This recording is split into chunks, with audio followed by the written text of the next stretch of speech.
Assalamualaikum warahmatullahi wabarakatuh. Hai, selamat datang semuanya teman-teman di channel YouTube saya. Kali ini saya akan membahas tentang sejarah perpustakaan di dunia barat dan sejarah perpustakaan di Indonesia.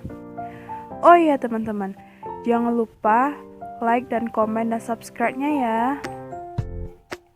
Hai teman-teman, perkenalkan nama saya Anissa Oktaviani dengan NIM 2030403, jurusan Ilmu Perpustakaan dan Informasi Islam, Yayan Batu Sangkar angkatan 2020-2021.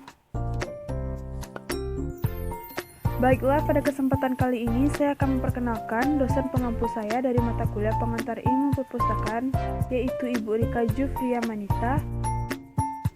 Hai teman-teman, baiklah sekarang kita akan membahas tentang sejarah perpustakaan di dunia barat dan sejarah perpustakaan di Indonesia. Materi yang pertama, kita akan terlebih dahulu kita membahas tentang sejarah perpustakaan di dunia barat. Biblioteka Alexandria Eviti Perpustakaan Iskandar Mesir merupakan perpustakaan pertama dan terbesar di dunia. Perpustakaan ini bahkan bertahan selama berabad-abad dan memiliki koleksi 700 gulungan papirus, bahkan jika dibandingkan dengan perpustakaan Sorbonne di abad ke-14 hanya memiliki koleksi 1.700 buku. Perpustakaan ini didirikan oleh Ptolemy I, sang penerus Alexandria atau Iskandaria, pada tahun 323 sebelum Masehi dan terus berlanjut sampai kekuasaan Ptolemy III. Pada waktu itu, para penguasa Mesir begitu bersemangat memajukan perpustakaan dan ilmu pengetahuan mereka.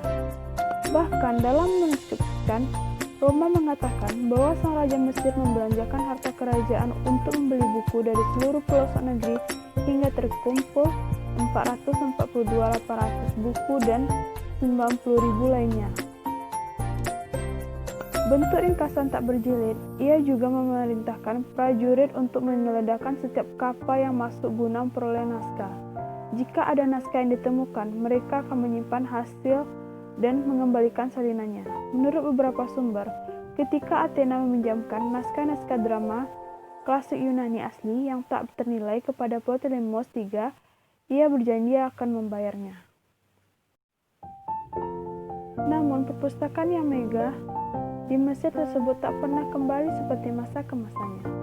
Sejarah pembakaran tersebut, perpustakaan Iskandar seolah tak terurus, bahkan hampir menjadi artefak-artefak kuno saja. Tetapi UNESCO memperkasai untuk kerjasama dengan pemerintah Mesir membangun kembali perpustakaan dengan sejarah terbesar dalam sejarah tersebut. Dan pembangunan ini akan dimulai sejak tahun 1910-an. Pembangunan ini akan menghabiskan dana yang tak kurang dari 220 juta US dollar atau 120 juta ditanggung pemerintah Mesir dan sisanya ditanggung dari bantuan internasional dari negara-negara lain. Baiklah, sekarang kita masuk ke poin kedua, yaitu tentang perpustakaan di Indonesia. A. Zaman kerajaan lokal. Bangsa Indonesia sejak lama telah mengenal peradaban baca tulis. Prasasti Yupa di kota Kalimantan Timur yang diperkirakan berada di abad ke-5 Masehi merupakan bukti sahih tentang keberadaan peradaban tersebut. Pada era kerajaan Hindu-Buddha, banyak lahir mahakarya para empu seperti Negaraka Cergama, Arjuna Wihaha, Mahabharata, Ramayana Sutasoma, dan lainnya. Karya tersebut merupakan hasil interaksi antara kebudayaan khas Indonesia dengan budaya asing, utamanya seperti India.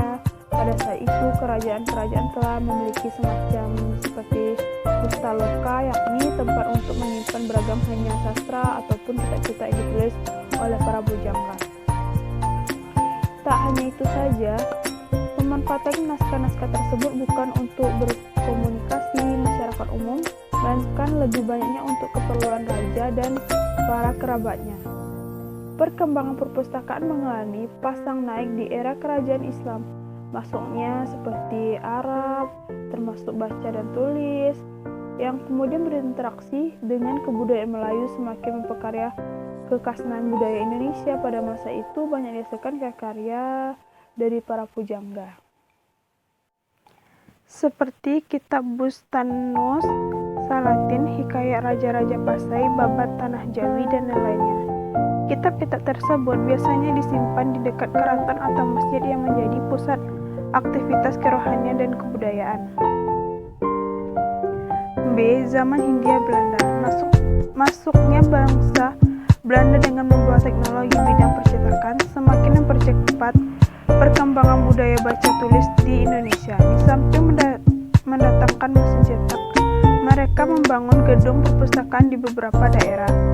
Salah satunya yang sampai sekarang masih eksis adalah kantor For the Collector yang kemudian berganti nama menjadi dengan Balai Pustaka.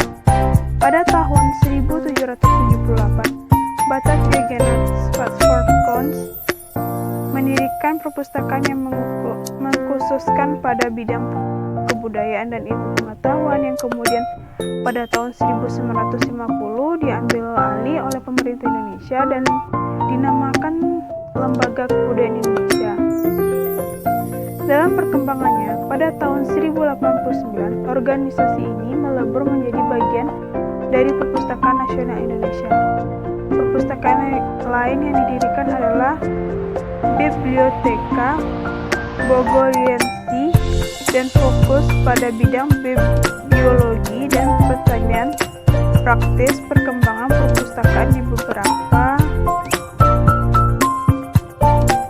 beberapa daerah antara lain dijumpai di Probolinggo 1874, Semarang 1876, Yogyakarta 1878, Surabaya 1879, Bandung dan Salatiga 1891. Pada tahun 1916, perpustakaan yang ada disatukan menjadi Vereniging to the Bevordering van de Bibliotheekwensen atau perkumpulan untuk memajukan perpustakaan di Hindia Belanda.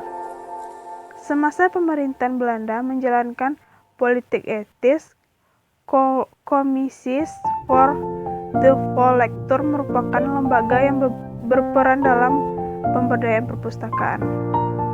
Kegiatan-kegiatan dilakukan antara lain menambah jumlah perpustakaan di desa dan sekolah kelas 2 di Jawa dan Madura, melengkapi koleksi dan terbitan-terbitan dalam bahasa Jawa, Sunda, Melayu, dan Madura. Dalam perkembangannya, hal tersebut kemudian memicu para pengusaha pribumi untuk membentuk lembaga penerbitan yang dapat memberikan kontribusi terhadap pengembangan perpustakaan di Indonesia. C. Zaman Jepang.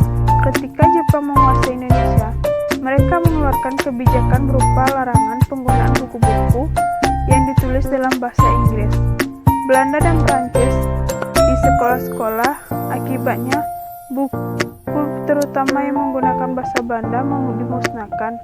Kondisi ini justru menguntungkan bagi perkembangan perpustakaan Indonesia karena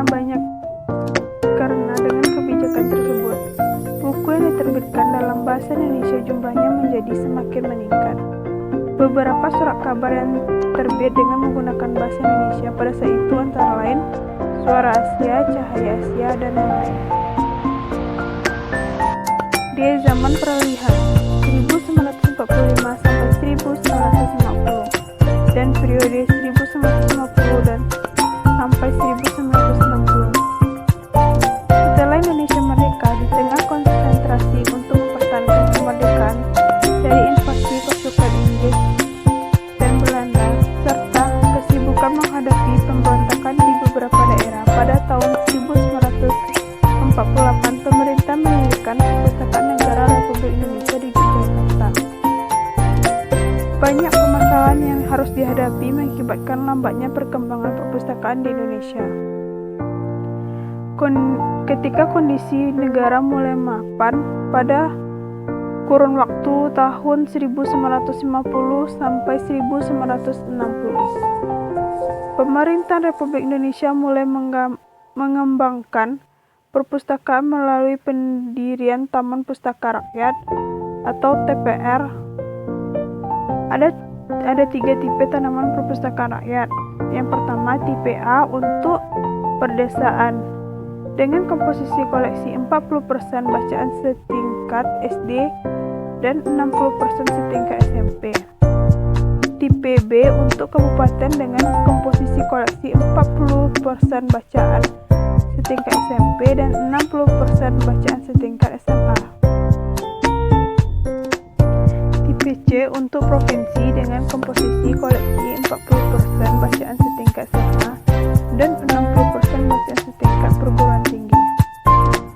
Pada tahun 1956 berdasarkan keputusan Menteri Pendidikan dan Kebudayaan Republik Indonesia nomor 29/1003, perpustakaan negara didirikan di beberapa wilayah di Indonesia. Pendirian perpustakaan tersebut dimaksudkan antara lain untuk membantu perkembangan perpustakaan dan penyelenggaraan kerjasama antara perpustakaan yang ada.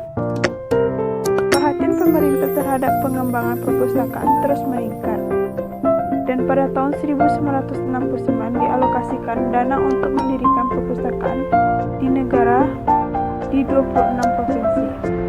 Lembaga tersebut berfungsi sebagai perpustakaan wilayah di bawah binaan Pusat Pembinaan Perpustakaan Departemen Pendidikan dan Kebudayaan.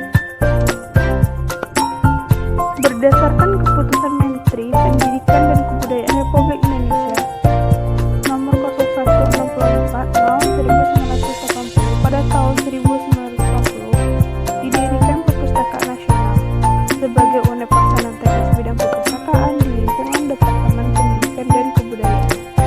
Kartosedono, Sumiati, dan Arif 2004 menyatakan bahwa Perpustakaan Nasional merupakan hasil integrasi dan perpustakaan sejarah politik dan sosial. Bidang bibliografi dan deposit Pusat Pembinaan Perpustakaan Departemen Pendidikan dan Kebudayaan, Perpustakaan Museum Nasional, dan Perpustakaan Wilayah Daerah khususnya Ibu Kota Jakarta. Dalam perkembangannya melalui Keputusan Presiden Republik Indonesia nomor 11 tahun 1989, Perpustakaan Nasional yang kala itu merupakan unit pelaksanaan teknis yang di lingkungan Departemen Pendidikan dan Kebudayaan, dan berubah menjadi lembaga departemen non-departemen yang langsung bertanggung jawab kepada Presiden. Pembentukan organisasi ini merupakan penggabungan antara Perpustakaan Nasional dengan perpustakaan wilayah yang ada di 27 provinsi.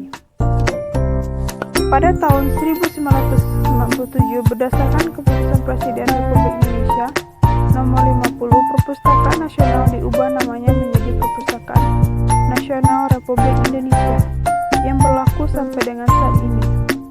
Seiring dengan berlakunya otonomi daerah, berdasarkan Keputusan Presiden Republik Indonesia nomor 67 tahun 2000, Perpustakaan Nasional Provinsi menjadi perangkat daerah dengan sebutan Perpustakaan Umum Daerah. Mulai saat itu penyelenggaraan perpustakaan diserahkan kepada kebijakan pemerintah daerah masing-masing. Kemudian dengan